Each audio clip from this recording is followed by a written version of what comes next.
नंदुरबारला आलेले मदरसाच्या संदर्भामध्ये आपण नेमकी काय माहिती घेतली आणि काय प्रकारे सर्व हा जो काही गेले काही आठवड्यात जामिया इस्लामिया ही जी एज्युकेशन इन्स्टिट्यूट त्यांची कार्यपद्धती, तिथे येणारा फंड, विदेशी संस्थांचे संबंध, या संबंधात चर्चा सुरू आहे। विधानसभेत पण चर्चा झाली।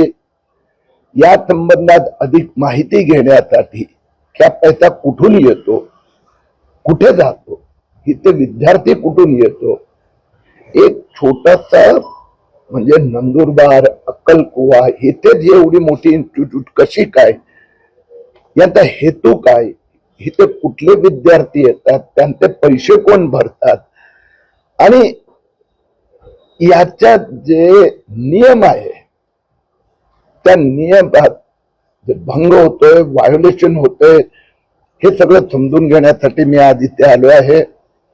उद्या मी दिल्लीला जात आहे।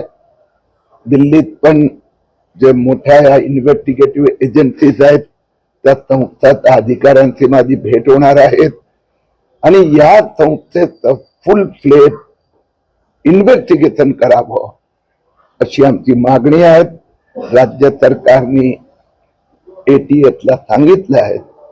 आता असं आहे की इतकी वर्ष संस्था चालली आहे, 100 ऑफ क्रोर, आता 700 कोटीचा वर तर दिसते, परंतु फॉरेन्सिक ऑडिट होणार। पहिलं अट असते की इन्व्हेस्टिगेशन हमेशा सिक्रेट होना चाहिए, म्हणून माहिती येते, माहिती देते आणि प्रथम दर्शनी आता रितसर तरी समथिंग मिसिंग, ज्याला आपण मिसिंग, काहीतरी मिसिंग आहे। आणि हजारो विद्यार्थी कुठून कुठून, उत्तर प्रदेश, बिहार, झारखंड, कुठून कुठून येतात। मग इथे एवढी मोठी संस्था का?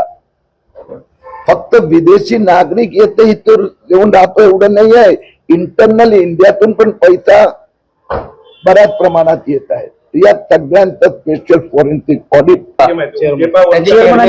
म्हणून मी सांगितलं की इन्क्वायरी होणार, स्टडी होणार, इन्व्हेस्टिगेशन होणार।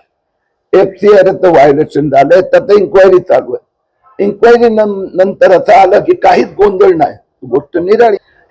जे देशाचे नियम आहे, नियमाचा भंग होत असेल तर कुठलीच संस्था असतो त्याची इन्क्वायरी व्हायला हवी।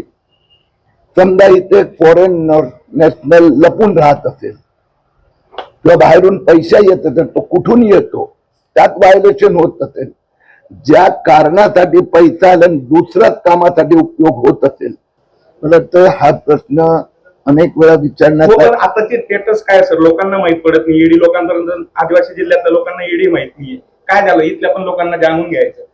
हा प्रश्न अनेक वेळा येऊन गेला आणि त्याची उत्तरं पण देण्यात आली आहे।